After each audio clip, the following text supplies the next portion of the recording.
first, I don't need, well, now my CBCT. I just need to see my CL file that is now aligned. I select the tool diameter. This is a ring diameter. Okay, why not 4 millimeter? This is a height to stopper. This is the drill length given by the manufacturer of the implant generally.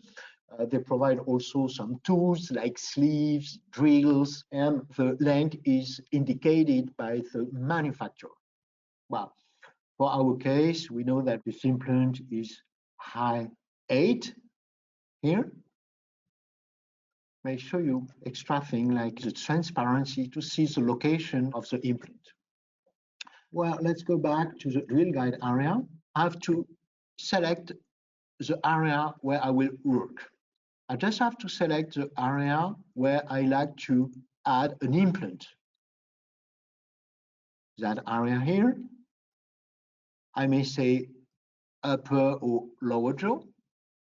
And if I like to have a higher height, I change the value here. We have actually 10, we change it to 12. Look here, the impact of it. Okay, I will add 1 millimeter more. Okay. Now I'm able to create my drill guide. Well, we have a calculation time. Now my drill guide is created. Well, the drill guide is appearing here. Don't need to see my nerve. I just see now my implant here and the drill guide. Just additional information. If you like to redesign, why not a little bit? We have a surgery stamp here, and we are able to creating opening windows,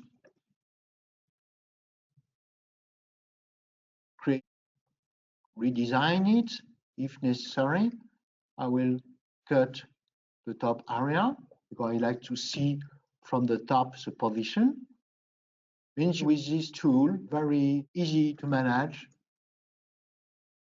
You see, we may easily redesign the drill guide, and this is our result. Just call back the CBCT. It will be the position of our drill guide. I just call back the camera. Okay, then you saw from the really beginning, from the scratch, the tour of the patient with the 4 action, how to draw the canal, how to do a measurement, how to draw a curve along the arch in a way to have 1 millimeter stamps, also to call a STL file from a camera or from a plaster model. And remember, we have the STL file directly from the CBCT. Then we just create the object in a way to have the STL file of it, in a way to align. While align, you saw the matching area. While we align, we are able then to create the chirurgical guide.